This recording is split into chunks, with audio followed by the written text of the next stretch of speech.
The stack of papers sliding across the mahogany conference table felt too thick for a standard family agreement. My fingers brushed the stark white pages, noting how unusually stiff the premium cardstock felt against my skin. A sharp, bitter smell of fresh printer toner wafted up from the ink, cutting right through the heavy gardenia perfume my mother wore. Something was terribly wrong. "Sign your trust fund over to my son," my sister snapped, tapping her manicured nail against the signature line. "You are childless. He is the family's future."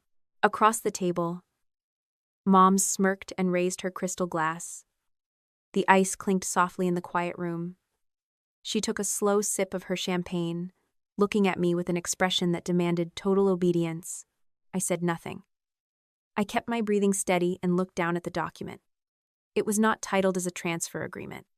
The bold black letters at the top clearly read, "Irrevocable disclaimer." They were not asking me to share. They were demanding that I walk away completely. As a 39-year-old certified public accountant, I spent my days doing forensic audits for businesses across South Carolina. I hunted down missing money for a living. I knew exactly what a financial trap looked like. And my own family had just set one right in front of me. I flipped to the third page.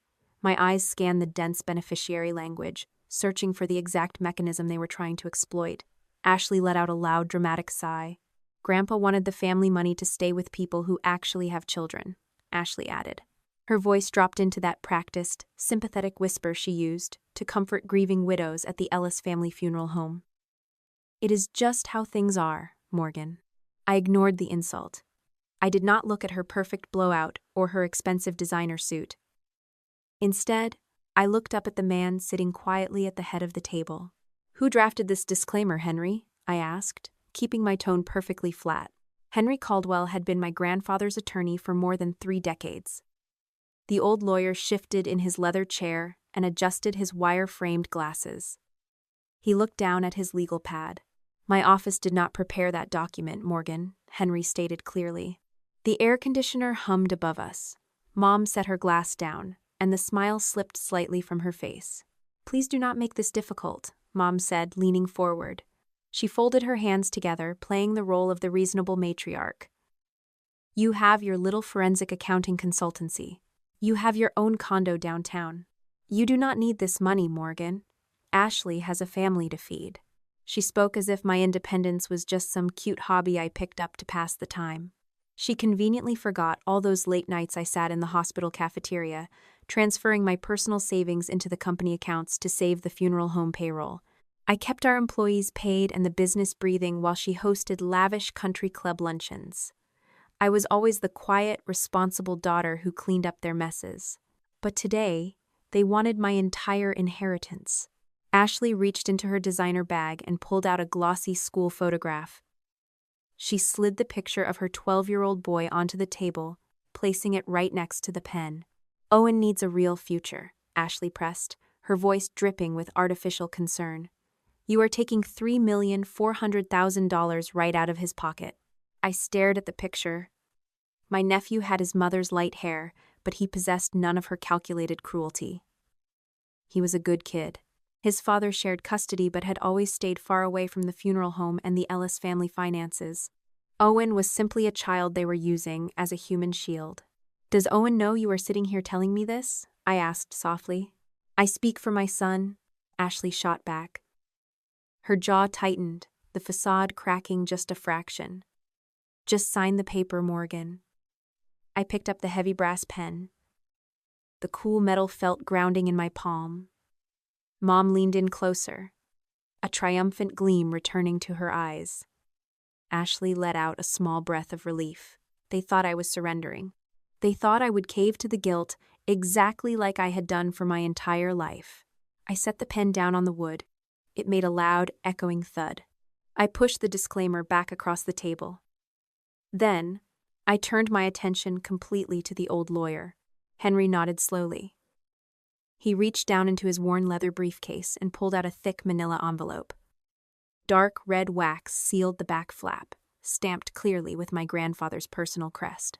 "Walter Ellis left very specific instructions for this afternoon," Henry announced. His voice carried the booming authority of a courtroom judge. He ordered me to keep this sealed. I was only permitted to open it if someone in this room tried to force Morgan to refuse her inheritance. Mom gasped. Her hand jerked, sending a pale yellow drop of champagne spilling onto her expensive silk blouse. Ashley froze in her chair, her eyes wide and fixed on the red wax. Henry broke the seal. The sharp sound of tearing paper ripped through the heavy silence of the conference room. He extracted a crisp, clean document and smoothed it out on the table.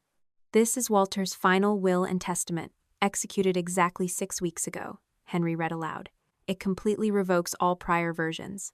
He paused, letting the reality of his words settle over my mother and sister. "I placed $3,400,000 into an independent trust exclusively for my granddaughter, Morgan Ellis," Henry continued reading. "I establish a separate, independent education trust for my great-grandson Owen, which will be managed solely by the bank." Ashley opened her mouth to protest, but Henry immediately raised his hand to stop her. "There is more," the lawyer warned. "The will stipulates that if Morgan refuses her portion, the funds absolutely do not transfer to Owen. They will be placed into a restitution reserve. Furthermore, Morgan is hereby nominated as the personal representative of the estate, and a comprehensive, independent audit of the funeral home must commence immediately." All the color drained from Ashley's face. The confident funeral home director vanished, replaced by someone who looked utterly terrified. "He cannot do that," Ashley whispered, staring blankly at the wall. Henry reached into the manila envelope one last time. He pulled out a single sheet of paper. "Walter, as the company's controlling shareholder and chairman, also executed an emergency written consent," Henry said. It was countersigned by the independent director. "Effective immediately, Ashley's signing authority and online banking credentials are suspended pending the audit. The company accounts will remain open under the interim manager, so employees and active funerals can still be paid."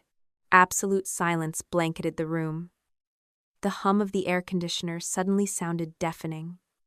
My sister turned her head slowly.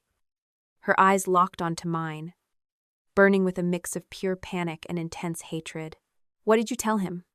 Ashley demanded. I sat back in my chair. I thought about the forged signatures, the missing money, and the quiet dignity of my grandfather.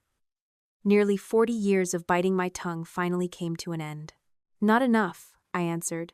"That is why he ordered an audit." The drive back to my condo downtown took exactly 20 minutes. My keys rattled against the solid oak door, sounding loud in the empty hallway. Inside, the air conditioning hit my face, smelling faintly of the lavender cleaner my housekeeper used on Tuesdays.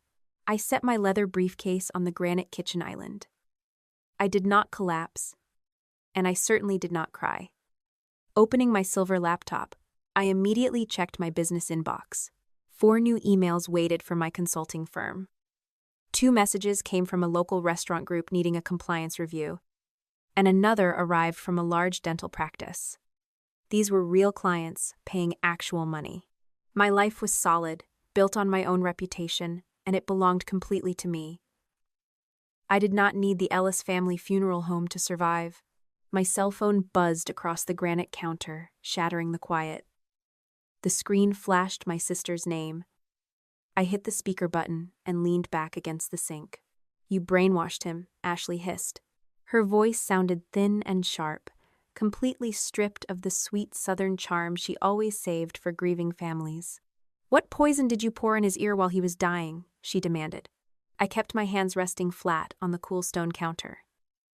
"Any future communication regarding the estate needs to be in writing, Ashley." "You think you won?" my sister spat back. "You think you can just steal my son's future?" I ended the call, opened the encrypted case folder on my laptop, and dictated a contemporaneous memo.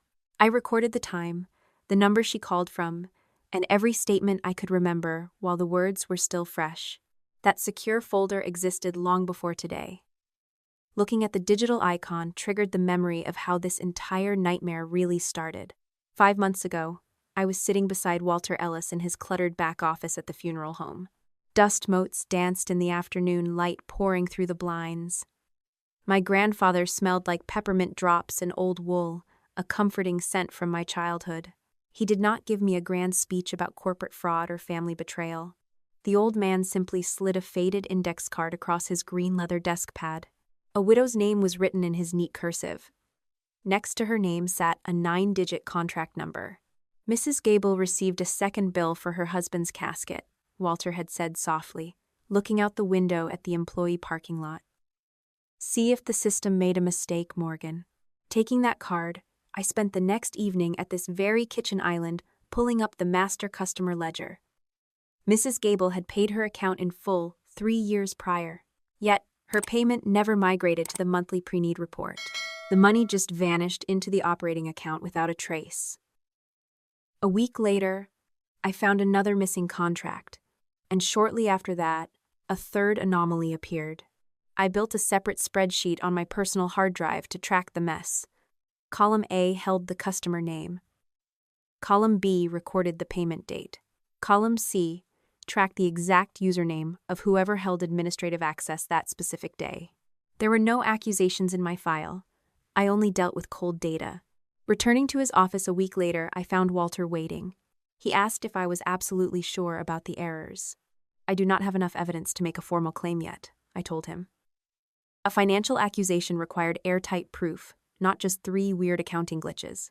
Walter nodded slowly. A deep sigh rattled in his chest, and I could tell he appreciated my patience. He reached into his tweed vest pocket, pulling out a heavy brass key. The metal felt warm when he pressed it firmly into my palm. Not yet, he whispered. He refused to tell me what lock it fit.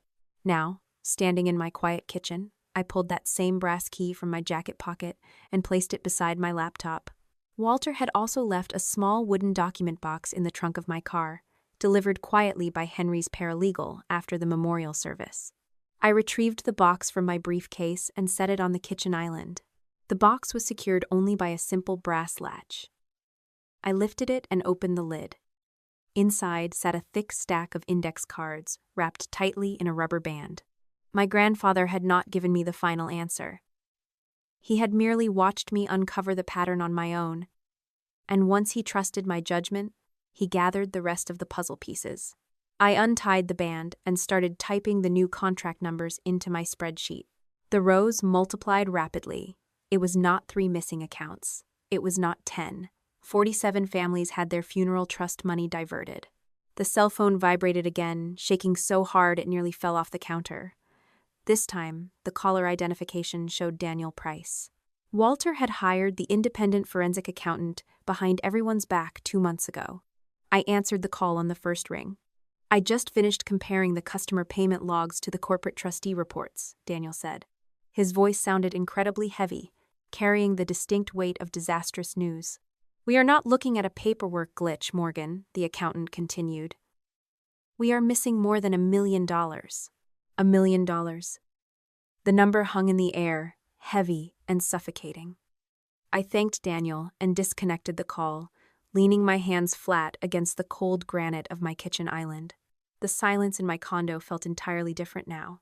It was not just a case of corporate mismanagement or messy bookkeeping anymore. This was a massive, deliberate theft, and I had personally handed the thieves the perfect warning. My chest tightened as a memory surfaced from exactly 90 days ago.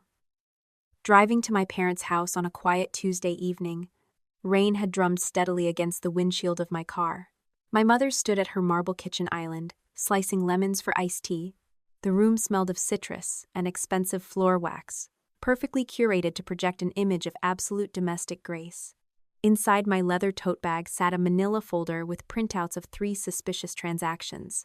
Holding back the rest of my file seemed like the right choice at the time, because I desperately wanted to believe this was a terrible misunderstanding.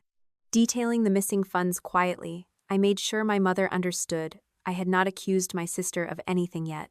I only wanted Patricia to intervene and stop whatever financial shell game was happening before it destroyed the family business. Patricia Ellis dropped her silver knife onto the marble counter. Tears welled up in her eyes, perfectly timed and thoroughly convincing. Reaching across the island, her cold, wet fingers gripped my wrist tightly. She talked about how stressed Ashley was with opening the new branch facility. The immense pressure of raising a 12-year-old boy became her ultimate excuse. Begging me to wait 48 hours before I told Walter about the discrepancies, my mother promised to handle the situation discreetly. Like a fool, I agreed to wait. The next morning, the trap snapped shut. Sitting at my home desk, I typed my credentials into the funeral home accounting portal just to check the daily balances. The screen flashed red. Incorrect password. Clicking the recovery button revealed that the backup email address had been changed overnight to a generic administrative domain. My account was not disabled or locked out by the system. It was completely hijacked. My sister, holding full administrative rights, had reset my password and altered my recovery methods. She kept my profile active, but I was entirely locked out of the system. Then the physical erasure began. I drove down to the office to check the basement storage room. The air down there always smelled of old paper and damp concrete. Walking to the third aisle, I found an empty space on the metal shelving. The 2 cardboard boxes containing the original hard copy files for those 3 suspicious accounts were gone. When I walked upstairs to meet with the senior accounts manager, her assistant handed me a sticky note saying the meeting was canceled indefinitely due to security upgrades. By noon, an explosive email hit the inbox of every board member. Ashley wrote a scathing message claiming I had accessed sensitive data far beyond my consulting authority. The message heavily implied I was attempting to steal confidential Shogun/Shogun, Shoder Sessions, Shodan Sessions 17 the 7. 5 minutes later, a follow-up message arrived from our mother. Patricia completely validated the lie. The email informed the board I was emotionally unstable regarding our grandfather and his estate, suggesting I needed time away from the company. Driving straight back to that pristine suburban kitchen felt like a blur.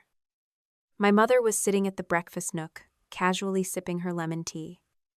The woman did not even flinch when I walked through the door. I asked how she could possibly cover up a crime involving grieving families who had trusted us with their savings. "I was protecting the daughter who still has a child to raise," she replied calmly, taking another slow sip of her drink. Something cold and sharp settled behind my ribs. The woman who raised me had just made her choice, and it was not me. I did not scream, and I did not throw the porcelain teacup against the wall. I simply asked if she understood that our clients had handed over their life savings to bury their loved ones. Her answer revolved entirely around the importance of our family reputation in Greenville County. Not a single word about basic morality crossed her lips. Walking out the door, I ceased all direct verbal contact with them. Every message from that day forward went strictly through writing. Formal preservation requests were sent out to Walter, to his attorney, and to the independent auditor. I needed a paper trail for everything. Back in the present, standing in my quiet condo, the laptop chimed with an incoming message. Henry Caldwell just forwarded a newly extracted digital access log. Opening the spreadsheet, I scanned the raw data. The digital footprint told a fascinating story. My hijacked username had been highly active long after my password was reset. Whoever took control of my credentials went straight into the server and began altering fulfillment records on dozens of pre-need contracts.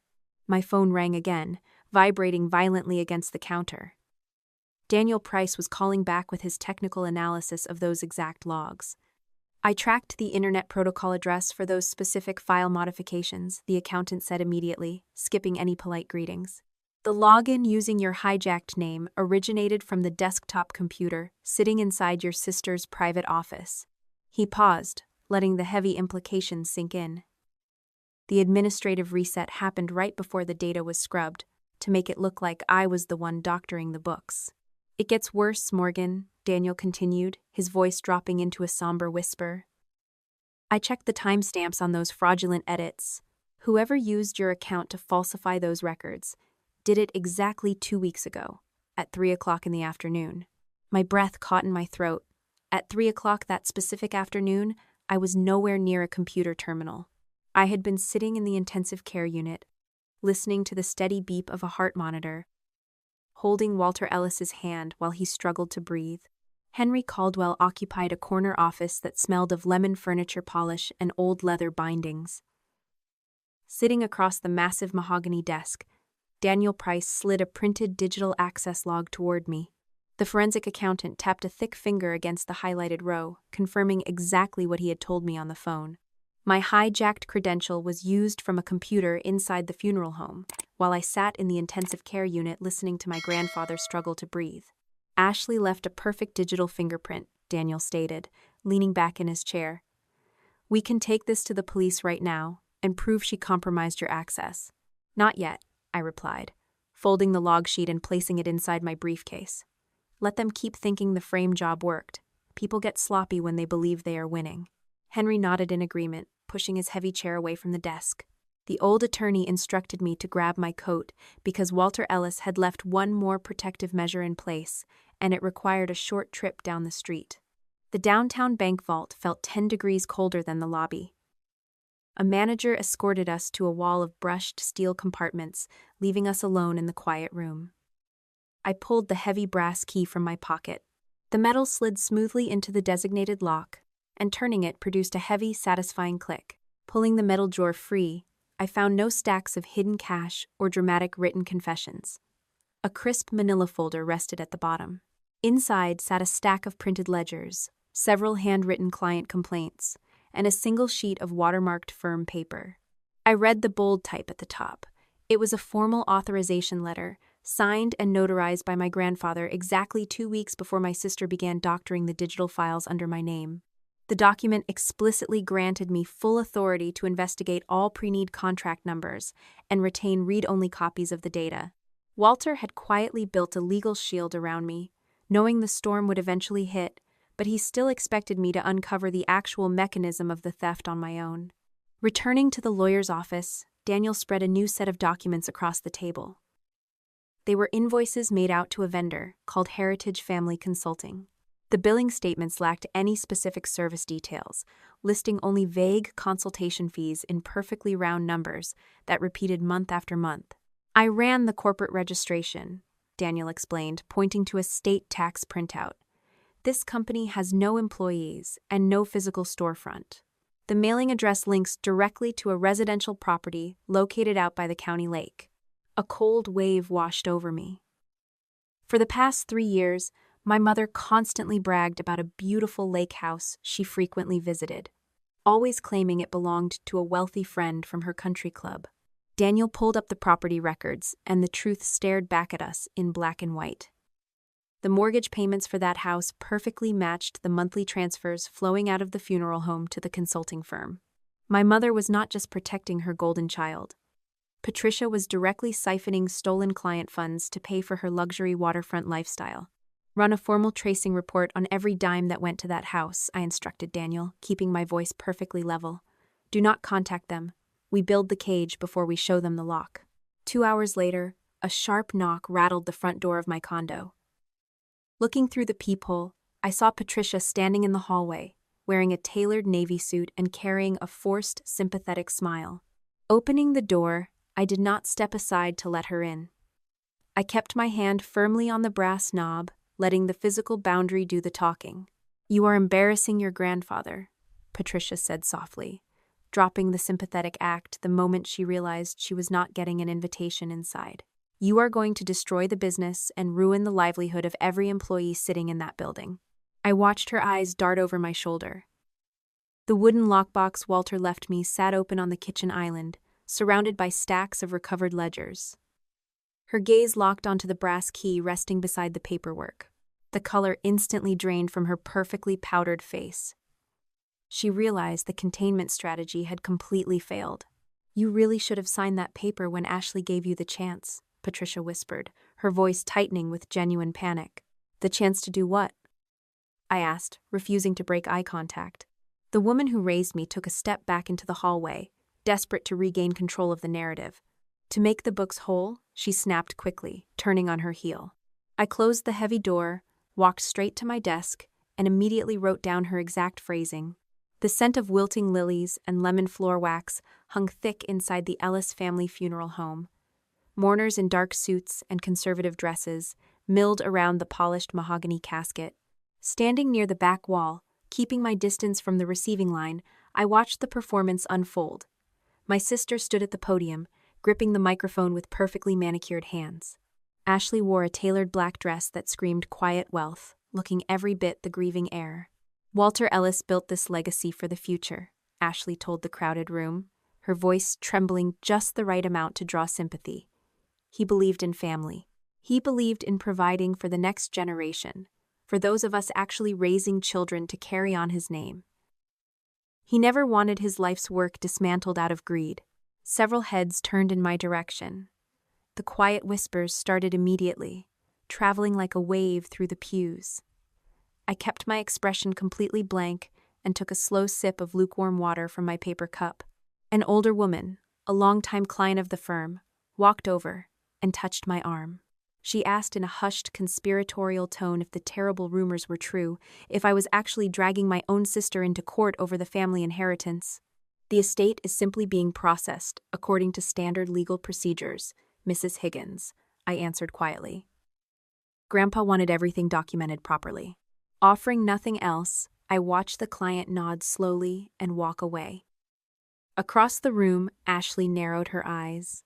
Her jaw tightened when she realized I was not going to throw a tantrum and make myself look like the unstable, greedy villain she desperately needed me to be. A small tug on my sleeve pulled my attention away from the podium. My 12-year-old nephew stood there, looking uncomfortable in his stiff collar and dark tie. Owen glanced over his shoulder to make sure his mother was still busy shaking hands with the mayor. "Mom said you are trying to take my future away," the boy mumbled, staring down at his polished dress shoes. "She said you want my college money because you are mad at her." Hearing those words coming from a child felt like a physical blow. The woman had absolutely no boundaries when it came to using her son as a weapon. I crouched down slightly to meet his eye level, making sure my voice carried nothing but calm certainty. "Your education trust is perfectly safe, Owen," I told him gently. "The bank manages that money, and no one can take it from you. What your great-grandfather left to me was never part of your fund. Do you understand?" Owen searched my face for a long moment before giving a small, slow nod. I did not ask him to keep our conversation a secret, and I did not ask him to doubt his mother. He already carried enough weight on his young shoulders. It was time to leave before the tension escalated any further, but a trembling hand suddenly pressed a small folded piece of paper into my palm. Nora Whitfield, the senior bookkeeper who had worked for our family for 20 years, stood directly beside me.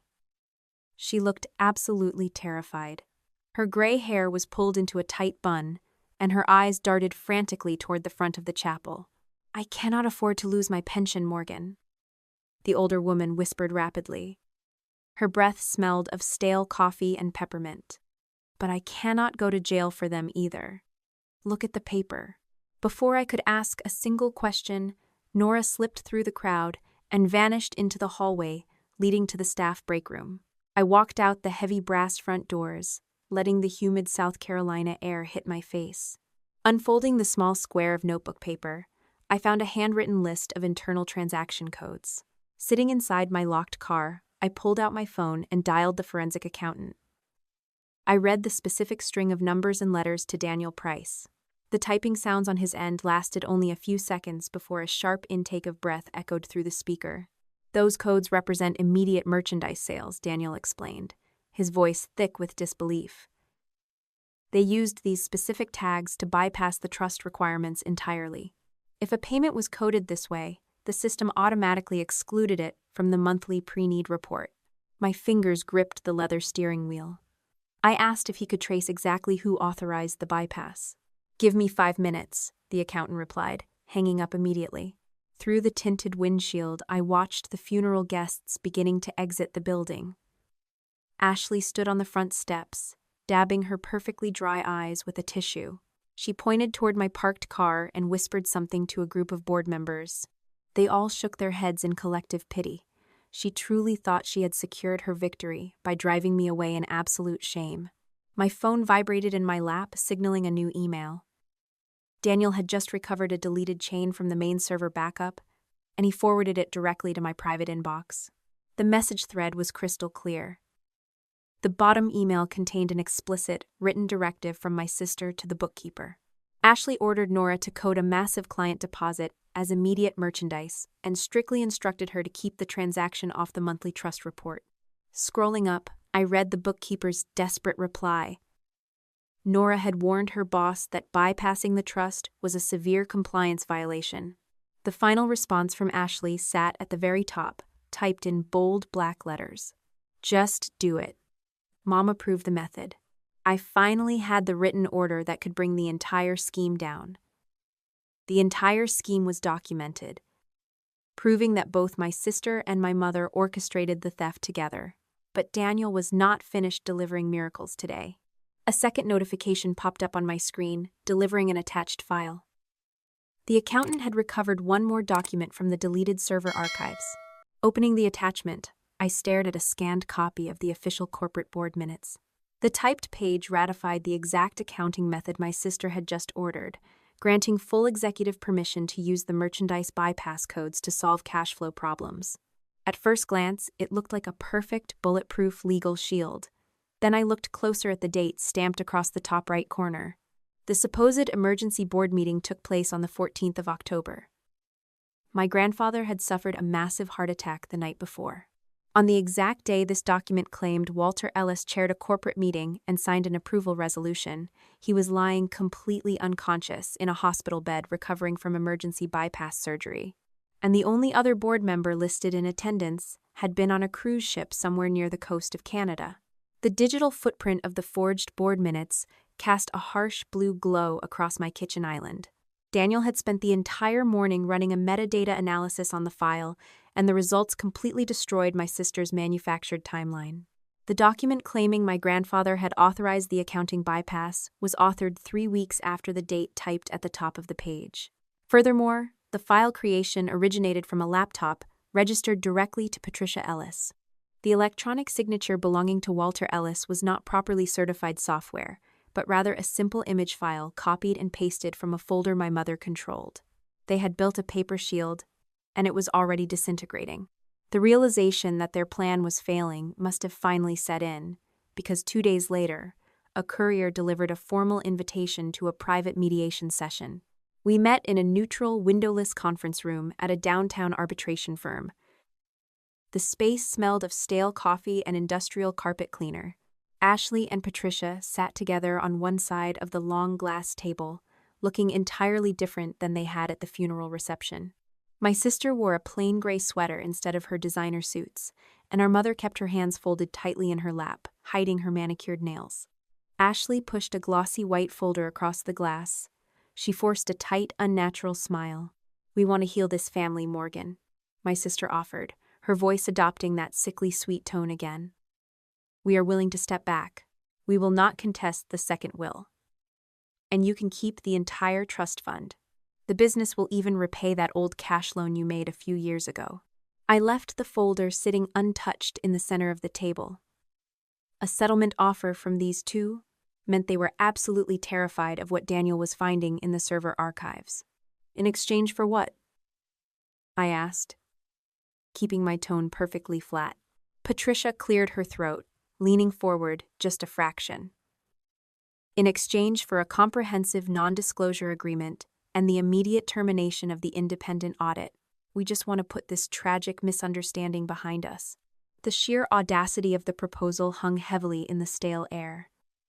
They were trying to buy my silence, using the very inheritance my grandfather had already legally secured for me.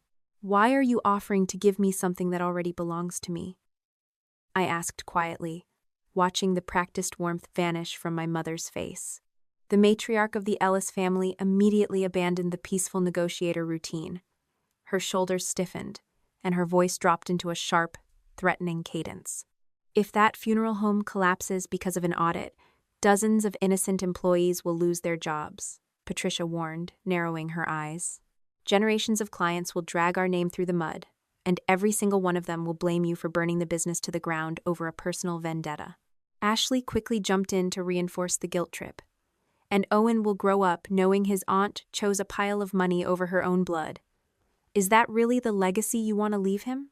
Hearing them use the staff and a 12-year-old boy as emotional leverage only confirmed my decision. I reached out, pushed the white folder right back across the glass, and stood up from my chair.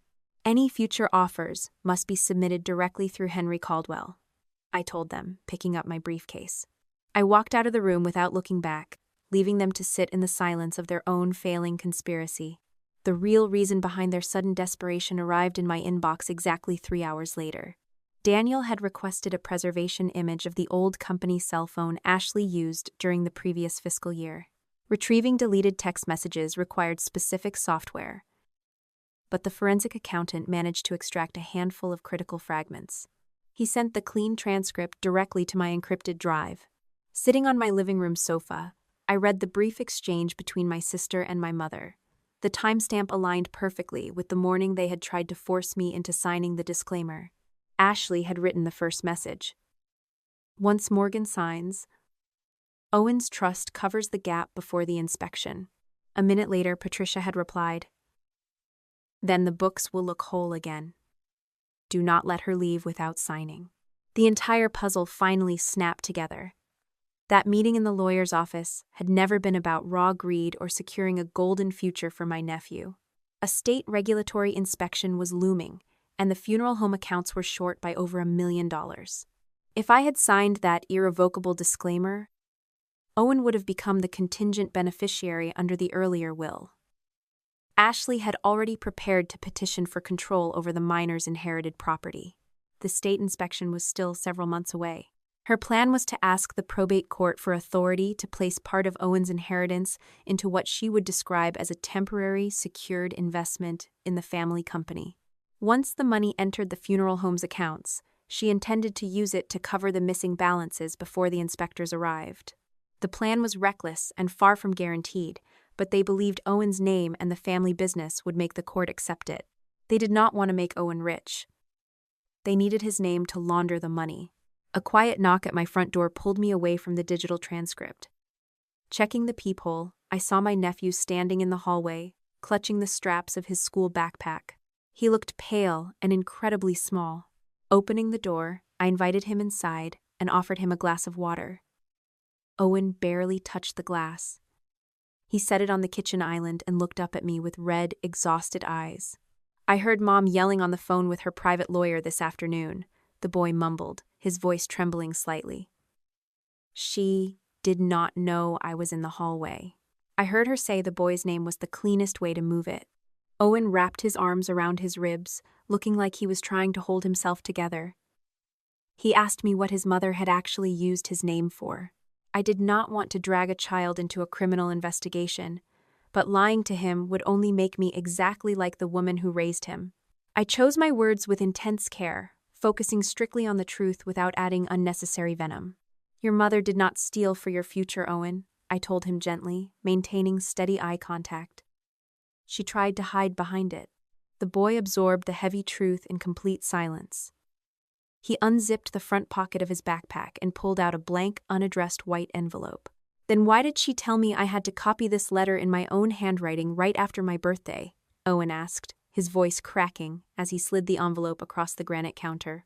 "She said the trustee would have to listen to me." The unaddressed envelope felt disturbingly thin, the paper stock far too cheap for any official legal communication. I carefully opened the flap. Inside was a typed draft titled Statement of Wishes, along with a blank sheet of lined paper. A yellow note in Ashley's handwriting was attached to the front. "Copy this exactly after your birthday. Sign your full name. Do not change anything." The letter was written as if the request had come directly from Owen. It stated that he wanted his mother to receive all information about the education trust, and asked the corporate trustee to treat her as his family liaison and trust advisor. My heart sank as I read the words. It was a transparent attempt to manufacture psychological leverage, a desperate gamble to make the corporate trustee believe the child himself wanted his mother in control. I handed the draft back to Owen, making sure he understood that his signature or handwriting could not override the ironclad language of a testamentary trust.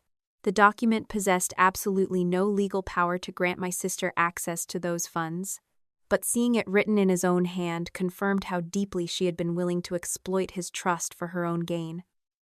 I gave the draft to Henry and asked him to notify the corporate trustee. The bank confirmed in writing that Owen's letter could not appoint Ashley, transfer authority, or change the terms of the trust. The trustee then arranged for an independent representative to explain Owen's rights without allowing Ashley to control the conversation. The probate hearing proved to be a grueling test of endurance. Ashley sat at the defense table, whispering urgently to her attorney, while Patricia sobbed openly in the front row, painting a vivid picture of a distraught, grieving mother. When the judge finally allowed us to speak, I watched my sister's lawyer stand to argue that my grandfather was mentally incapacitated during the signing of his second will. They accused me of isolating a dying man, claiming I had manipulated a vulnerable, confused patient into rewriting his legacy to suit my own greed. Henry Caldwell stepped forward, his calm demeanor cutting through the manufactured drama in the courtroom. He presented a complete, meticulously documented timeline. He showed that my investigation into the funeral home anomalies began weeks before the second will was even drafted, proving my actions were reactive rather than predatory. He submitted the medical capacity evaluation, conducted by a neurologist, the very morning my grandfather signed the document, along with signed affidavits from 2 independent witnesses who observed no signs of confusion or duress. When I finally took the stand, the cross-examination felt like walking through a minefield. The opposing counsel demanded to know if I had hoped for an inheritance, his voice sharp and aggressive. I did not blink. I told the court that I had certainly hoped my grandfather would live for many more years, but I refused to pretend that his financial legacy was unimportant. That simple, brutal honesty seemed to deflate the lawyer's rehearsed narrative. He could not make me look like a lying, opportunistic villain. Because my personal financial independence was impossible to deny. After reviewing the evidence, the judge ruled in our favor, officially recognizing the later will as valid and dismissing the claims of undue influence. As we filed out of the courtroom, I heard my sister and mother arguing in the hallway, their voices rising in a frantic, ugly symphony of blame. Patricia screamed that Ashley had been the one to store the metadata on the laptop, and Ashley snapped back that my mother had been the one to personally register the shell company. They had finally started tearing each other apart, and I did not intervene. Nora approached me near the exit, her hands trembling as she pulled out her weathered notebook. She showed me the final entry, a haunting quote she had scribbled down during a meeting months ago. Patricia had looked at the stacks of paperwork and whispered that if the state inspection came early, they would need to burn the old boxes. Nora looked me in the eye, her expression softening into something like hope. She told me that those boxes were never destroyed because my grandfather had secretly moved them to a secure location long before the audit ever began. The original records were safe, and they were ready to be handed over to the authorities. Henry Caldwell kept his promise, and the boxes Walter had hidden were moved under a strict chain of custody directly to the prosecutor's office. These weren't just random files. Inside sat every original pre-need contract, the missing deposit slips, and the handwritten notes my grandfather made regarding the specific dates when the accounting department went dark. Daniel Price spent 2 days scanning every document, creating a digital trail that led straight from the initial customer payment to the private bank accounts my mother and sister treated like their own personal piggy bank. The total amount diverted reached over $1,080,000. Every dollar was accounted for. We watched the money move from the funeral home's operating account into Heritage Family Consulting, and then immediately out to pay off the massive mortgage on that lake house and the high balance on my mother's private credit cards. It was not a complicated scheme, but it was incredibly arrogant, built on the assumption that no one would ever bother to actually check the ledger entries against the bank statements. The formal depositions took place in a sterile room downtown. Ashley arrived first, looking like a ghost of her former self. Under oath, she finally admitted to ordering the fraudulent coding, but her defense quickly shifted toward total betrayal. She told the investigators that Patricia had assured her the practice was perfectly legal and claimed my grandfather had signed off on every single transaction during those fake board meetings. When the prosecutor presented the text message regarding covering the gap before the state inspection, my sister laughed nervously and claimed the word gap referred only to a temporary cash flow problem, not a massive criminal theft. Patricia appeared next, her demeanor far colder than it had been in the courtroom. She insisted that Ashley ran the entire operation and that she had merely signed whatever papers were put in front of her. The investigator, a calm man with graying hair, slid the laptop metadata and shell company registration documents across the table. He showed her the bank transfers that personally benefited her own lifestyle. The mask finally shattered.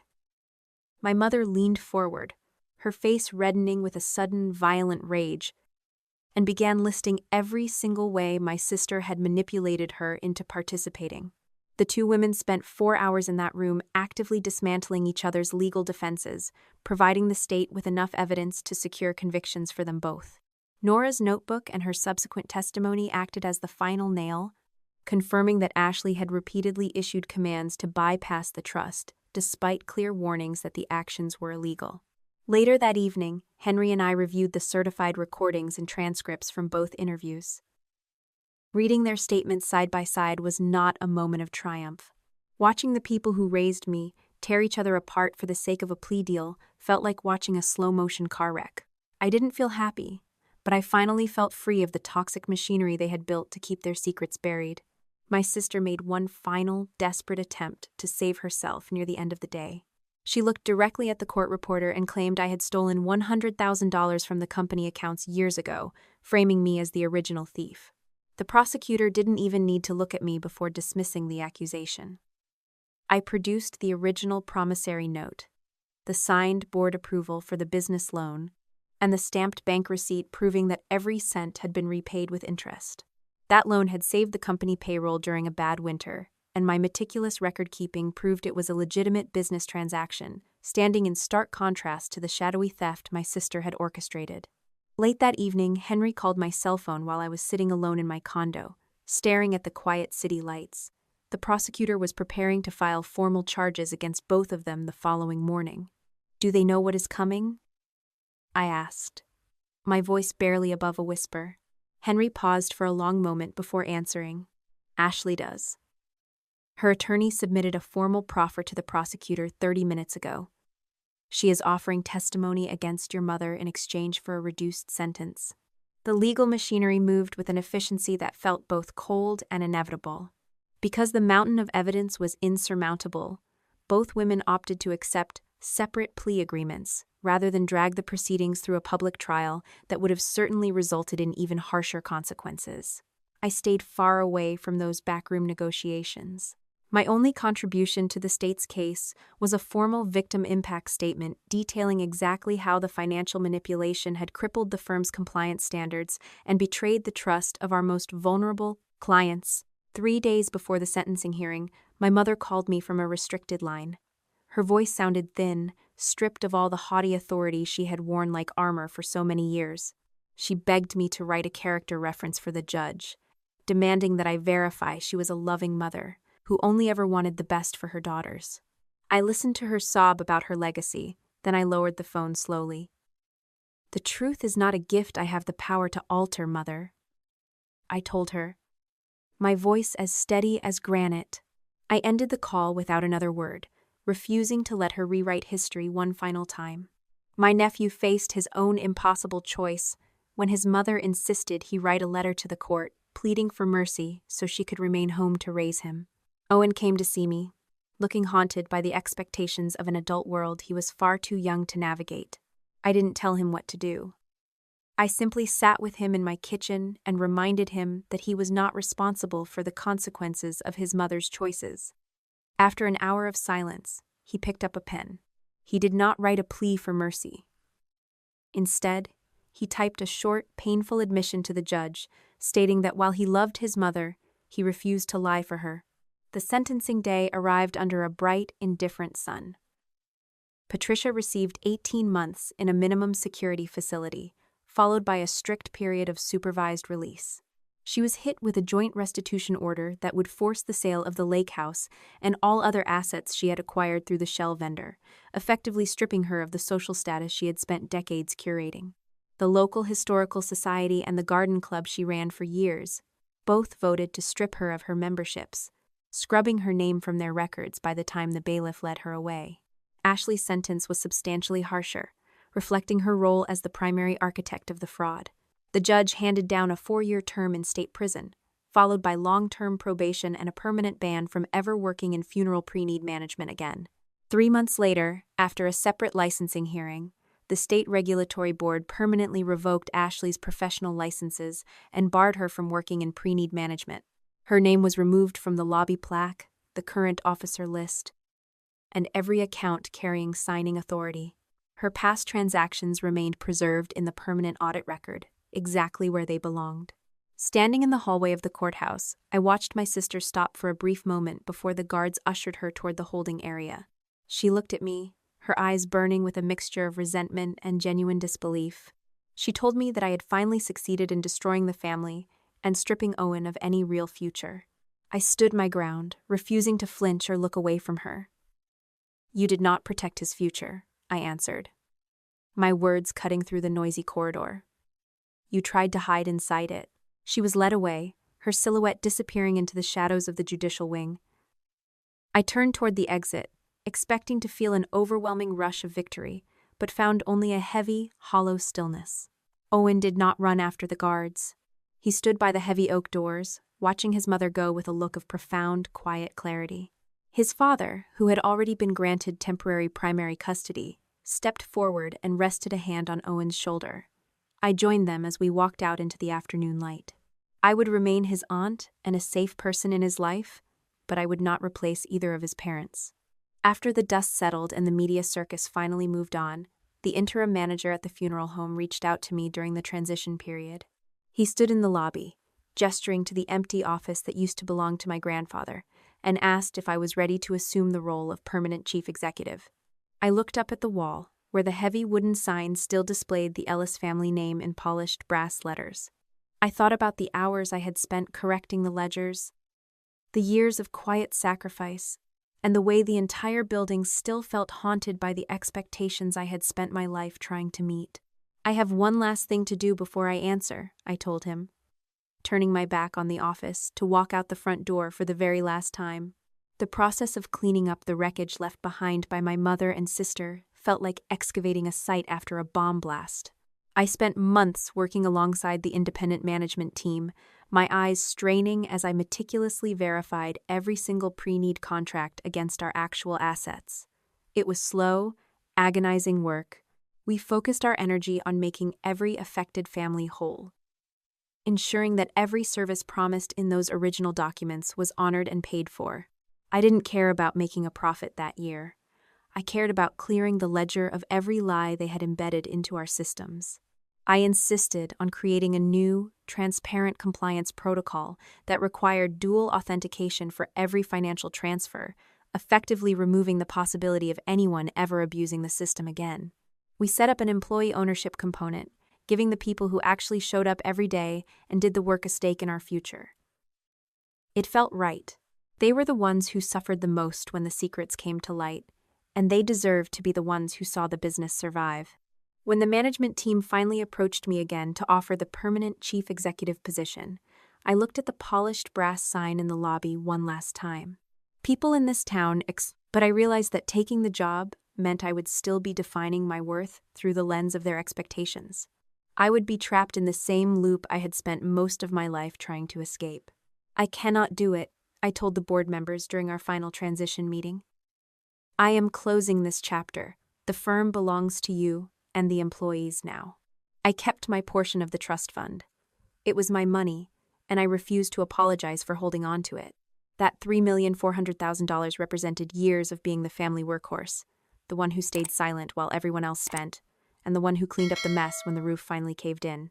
I used a significant portion of that capital to expand my private forensic consulting firm, finally turning my side project into a full-time business where I chose my clients and set my own rules. Owen kept his own independent education trust, and for the first time, he seemed to be breathing properly. He was in school, playing sports, and getting to be a child, without his mother constantly whispering plans in his ear. I didn't try to be his new mother, and I certainly didn't try to buy his affection. I just stayed in the background, making sure his trust remained untouchable. A few months after the sentencing hearings concluded, a thick envelope arrived at my office.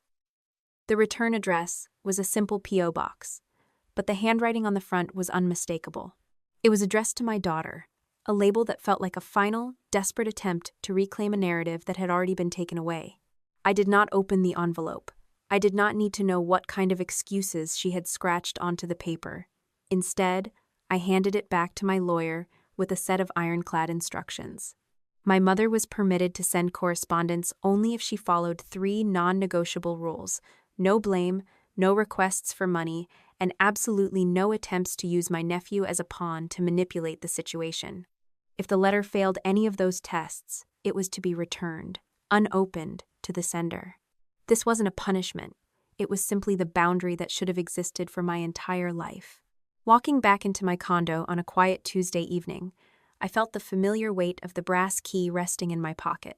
I moved over to my desk, opened the drawer, and tucked the key away in a small wooden tray beside my consulting business license. It no longer represented a secret I had to solve for them, or a trap I had to navigate to stay alive. The brass was just a piece of metal now. It was a souvenir of a battle that was finally completely over, and a reminder that Walter Ellis had trusted me to handle the truth. My phone rang just as the sun started to set. I didn't recognize the number, but I answered anyway, expecting a new client. "Is this Morgan Ellis?" a woman's voice asked. She sounded breathless, her voice cracking with the kind of frantic energy I recognized all too well. "My mother passed away last week.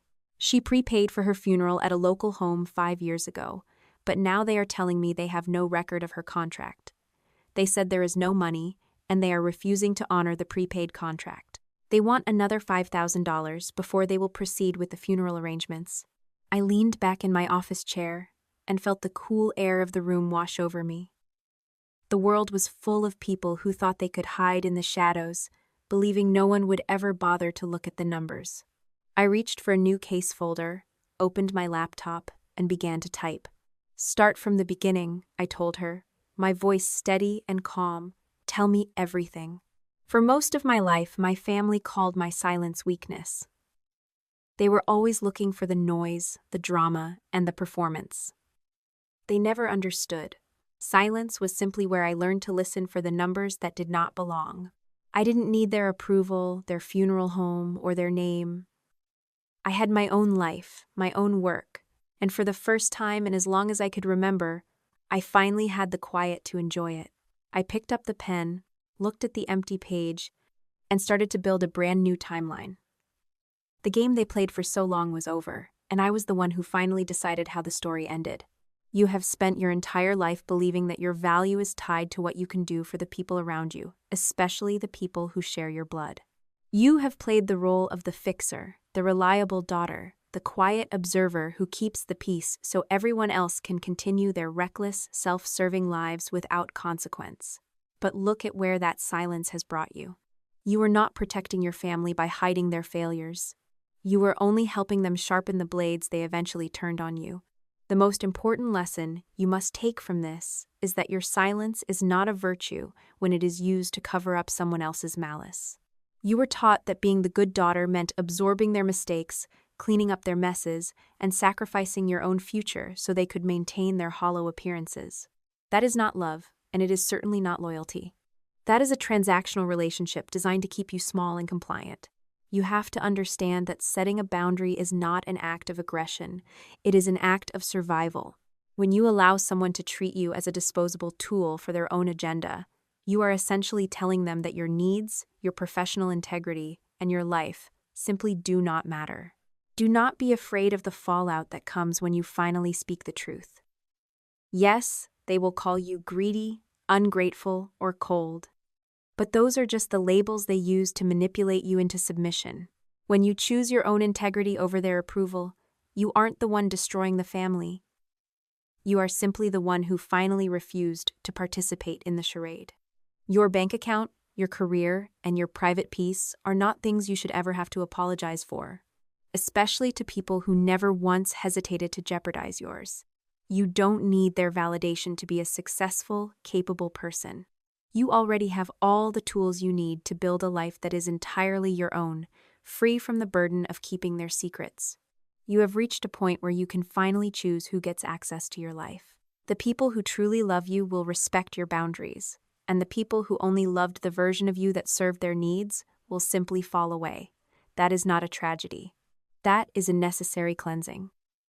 Take the time to look at your own patterns and ask yourself where you have been settling for less because you were afraid of the conflict that truth brings. Have you ever stayed silent about something you knew was wrong just to keep the peace with someone who never once cared about your peace of mind? What is the one thing you would change about your life right now if you stopped caring what they thought about you?